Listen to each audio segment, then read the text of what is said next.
Assalamualaikum warahmatullahi wabarakatuh. Alhamdulillahirabbil alamin wa bihi nasta'inu ala umurid dunya waddin wassalatu wassalamu ala asyrofil anbiya'i wal mursalin sayyidina Muhammad wa ala alihi wa sahbihi ajmain amma ba'du. Rabbi zidni ilma warzuqni fahma rabbi shrah li sadri wa yassir li amri wahlul 'uqdatam min lisani yafqahu. Pertama-tama marilah kita senantiasa berdoa pada Allah Subhanahu wa taala agar kita senantiasa dianugerahi kesehatan baik jasad maupun baik jasmani maupun rohani, agar kita bisa atau masih bisa diberikan kemampuan untuk menjalani aktivitas keseharian. Tentu situasi pandemi ini menjadi suatu tantangan baru yang harus kita hadapi bersama-sama. Maka dari itu kita harus dipaksa juga bertransformasi menjadi makhluk baru. Makhluk yang awalnya hanya hidup di dunia nyata, ini juga harus hidup di dunia maya. Kalau bahasa Arabnya, anid dunya ilad dumya. Dari dunia nyata bertransformasi menuju dunia maya. Dan, saya pernah nulis artikel ini sebelumnya, kalau nggak salah pernah saya publish di web Fuadah, judulnya Anid Dunya ila Anid Dumya. Tulisan itu saya tulis jauh sebelum beberapa bulan sebelum pandemi itu melanda di berbagai pelosok dunia. Dan ternyata memang kondisi itu memaksa kita harus bertransformasi dan beradaptasi dengan dunia baru. Oke, terlepas dari itu, ketemu lagi dengan saya di mata kuliah jurnalistik. Ini merupakan pertemuan kedua. Kali ini saya akan memberikan pengantar semacam, ini bukan teori, tapi semacam sugesti. Ini semacam sugesti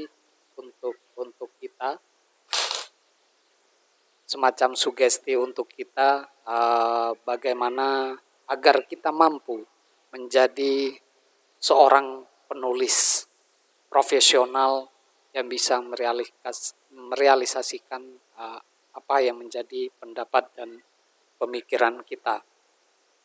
Sekali lagi mudah-mudahan kita senantiasa dianugerahi kesehatan fisik dan rohani agar kita mampu menjalani hari-hari kita dengan penuh hikmah dan seksama.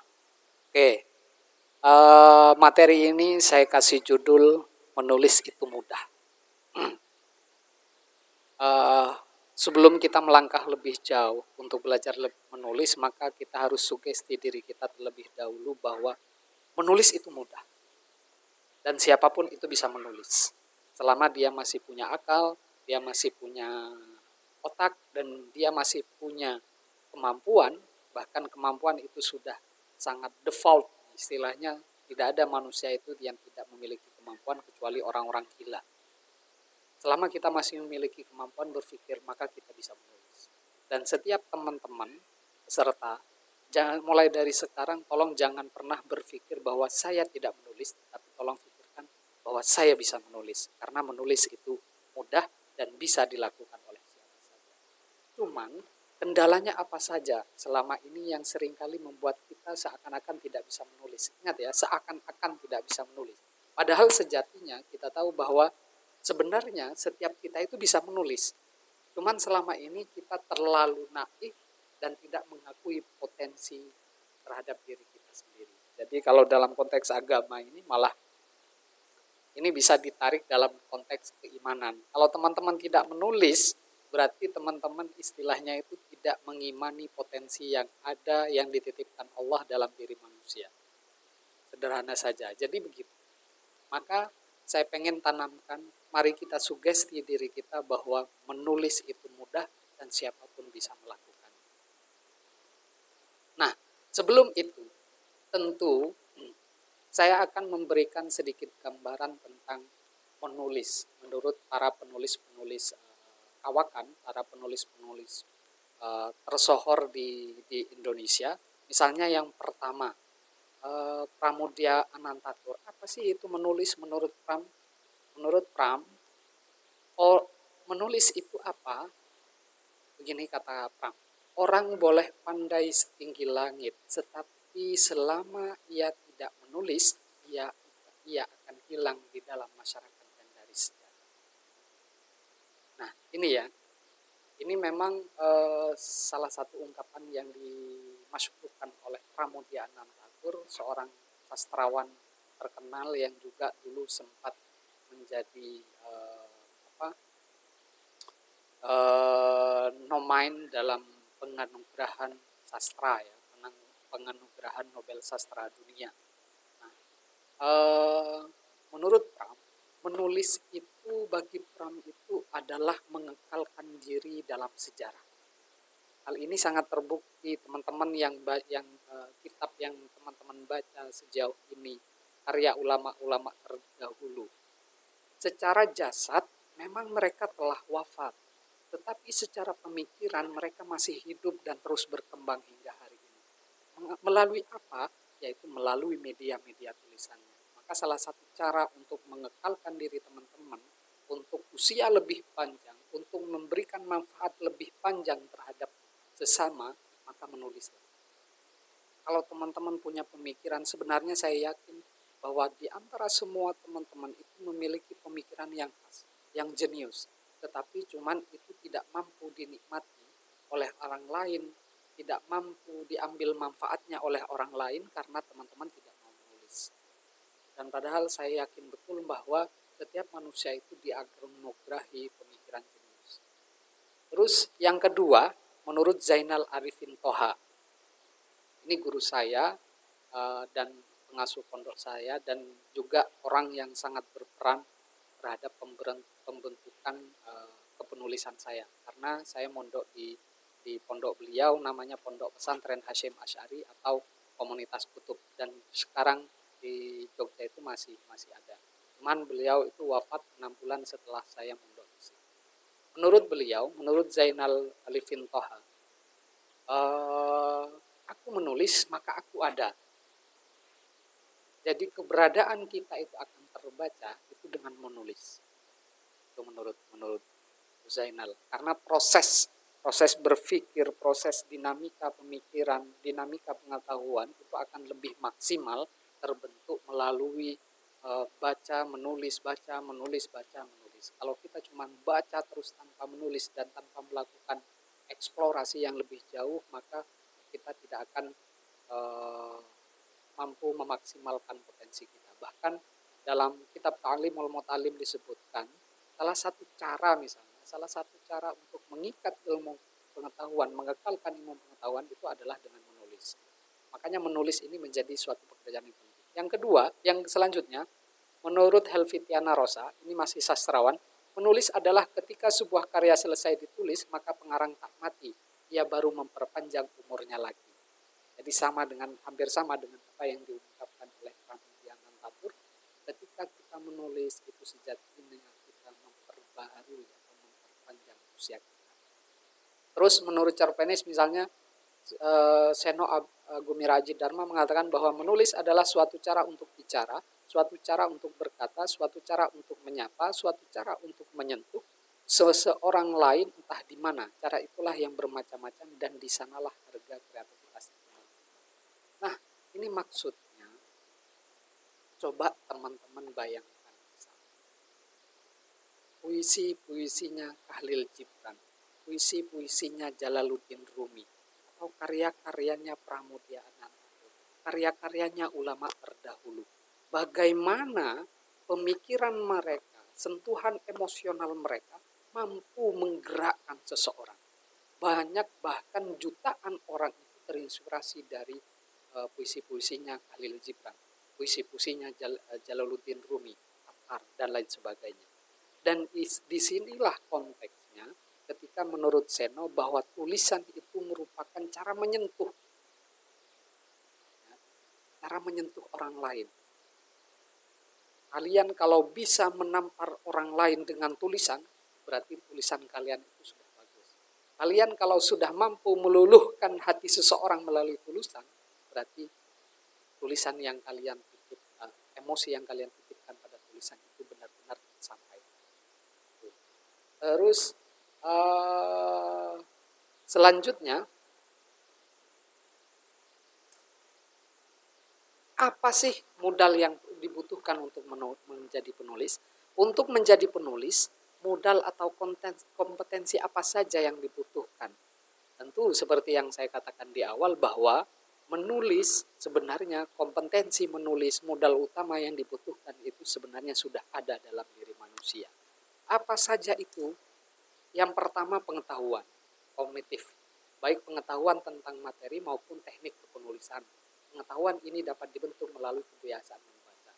Jelas, secara kognitif kita harus selalu senantiasa mengupgrade wawasan kita, senantiasa mengupgrade pengetahuan kita secara lebih luas, sehingga ini akan menjadi modal dasar utama bagi kita, modal utama bagi kita untuk merealisasikannya dalam bentuk tulisan. Ya, pengetahuan jelas, tetapi misalnya untuk teknik dan lain sebagainya, sebaiknya untuk pemula jangan dulu belajar tentang teknik-teknik menulis. Yang paling utama yang ditekankan itu adalah bagaimana kalian bisa menulis saat ini dan tidak ditunda. Sebenarnya kita bisa menulis. Terus yang selanjutnya tekad dan motivasi. Kalau dulu waktu saya awal-awal belajar nulis, saya selalu dianjurkan begini. Untuk menumbuhkan ide, seseorang itu butuh jatuh cinta. Sebenarnya bukan cinta yang memotivasi kita, tidak. Tetapi kita harus pandai-pandai mencari alasan agar kita mau menulis, agar kita suka menulis. Dan ini sangat beragam. Bisa dengan jatuh cinta, bisa terpuruk dengan seterpuruknya. Ini bisa menjadi unggahan yang paling besar, yang paling kuat untuk mendorong seseorang agar mau menulis. Terus yang kedua, dan ini harus dipegang erat-erat menjadi sebuah tekad yang bulat. Makanya saya dari tadi menekankan pada teman-teman, mulai dari sekarang, ayolah sugesti diri kita bahwa dalam setiap hari saya harus menulis, entah itu dalam bentuknya apa. Meskipun hanya satu paragraf, pokoknya dalam setiap hari saya harus menulis. Terus proses. Nah, inilah harga kontinuitas itu ditimbang-timbang. Kalau teman-teman cuma semangat hari ini untuk menulis dan tidak kontinu secara terus-menerus dalam tiap harinya, maka disitulah teman-teman akan gagal menjadi penulis. Karena menulis yang lebih untuk menjadi seorang penulis itu, maka nilai produktivitas itu lebih diutamakan. Artinya terutama dalam proses ya. Artinya kita kejar produktivitas terlebih dahulu. Jangan pernah pedulikan kualitas dan lain sebagainya. Karena kualitas itu akan semakin matang ketika seseorang itu semakin banyak mengeluarkan karya. Jadi kata seniman itu, semakin banyak menulis itu bukan semakin menguras kata-kata kita. Justru semakin banyak menulis itu sejatinya adalah pembakaran kata-kata untuk menemukan abu yang sebenarnya.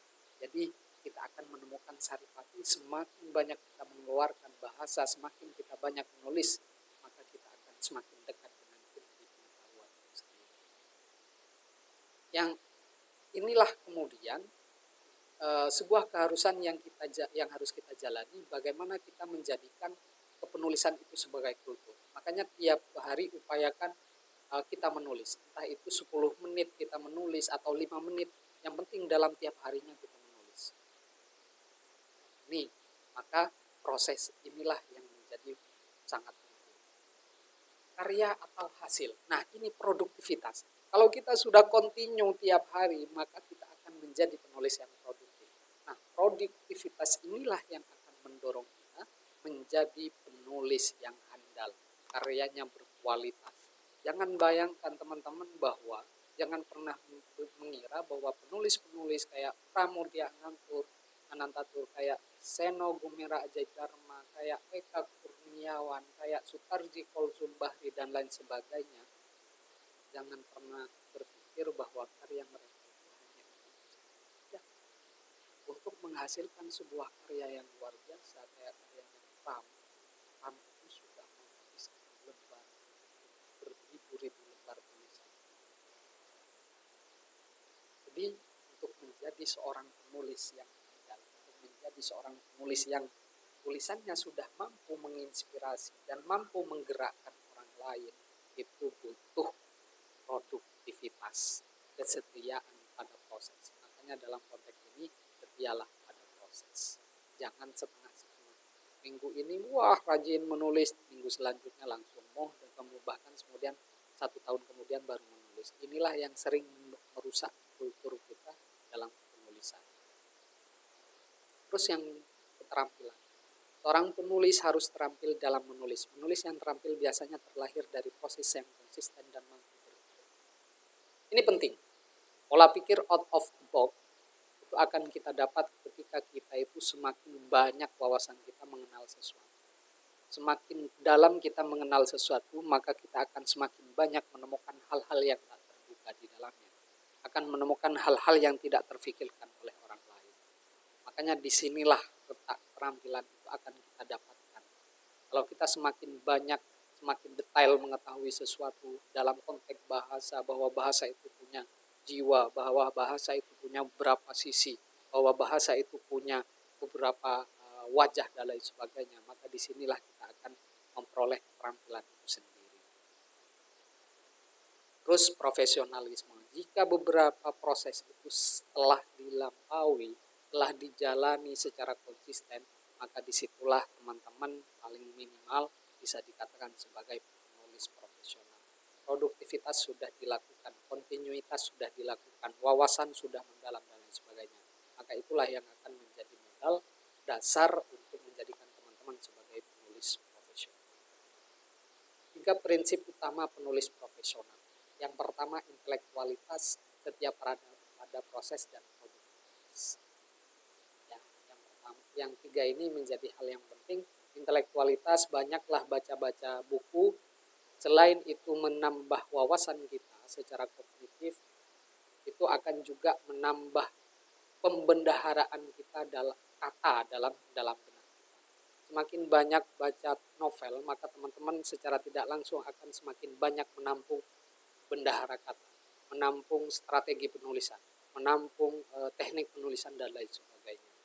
Maka intelektualitas itu perlu senantiasa ditingkatkan. Terus yang selanjutnya adalah setia pada proses. Setia pada proses seperti yang saya katakan tadi, jangan angin-anginan. Upayakan meskipun malas dan lain sebagainya, upayakan dipaksa, kalau perlu dipaksa itu kita harus menulis setiap hari. Sehingga kita ada hasil yang lalu kita telurkan. Terus yang terakhir itu produktivitas. Prinsip tambahan, ini sebenarnya bukan tambahan, ini sudah menjadi default bahwa dalam diri kita bahwa spiritualitas itu juga bisa menjadi satu prinsip yang bisa mendorong produktivitas kita. Kalau kita beriman kepada Allah, maka sejatinya kita harus beriman terhadap potensi yang dititipkan Allah dalam diri kita, yaitu potensi literasi, potensi pengetahuan dan lain sebagainya. Nah, kalau kita mengimani hal itu, maka kita harus mensyukuri hal itu dengan cara melakukan proses pembelajaran yang terus-menerus, termasuk proses penulisan itu sendiri. Nah, ini terakhir yang bisa saya sampaikan. Kita bisa hidup ribuan tahun lamanya dengan menulis. Jika teman-teman ingin usianya lebih panjang, maka menulislah. Jika teman-teman ingin menebar manfaat lebih panjang, maka menulislah. Jika teman-teman ingin kadar anfa'uhum linnasnya semakin luas, maka menulislah. Jangkaulah orang-orang lintas generasi ini atau lintas periode ini dengan tulisan-tulisan kita. Maka insya Allah kita akan abadi dalam sejarah, maka insya Allah kita akan senantiasa, pahala kita akan senantiasa mengalir meskipun kita telah wafat. Mungkin ini yang bisa saya sampaikan. Mungkin ini tidak penting bagi teman-teman yang sudah mengalami proses panjang, misalnya di antara teman-teman ini sudah ada yang sering juara kepenulisan puisi dan lain sebagainya. Saya yakin teman-teman itu sudah sangat matang. Tetapi ini merupakan hal-hal yang perlu diterapkan kita sebelum kita benar-benar terjun dalam dunia penulisan. Intelektualitas, setia pada proses, dan juga produk. Terakhir, mungkin ini yang bisa saya sampaikan, kurang lebihnya mohon maaf. Wallahul muwaffiq ila aqwamit thoriq. Wassalamualaikum warahmatullahi wabarakatuh.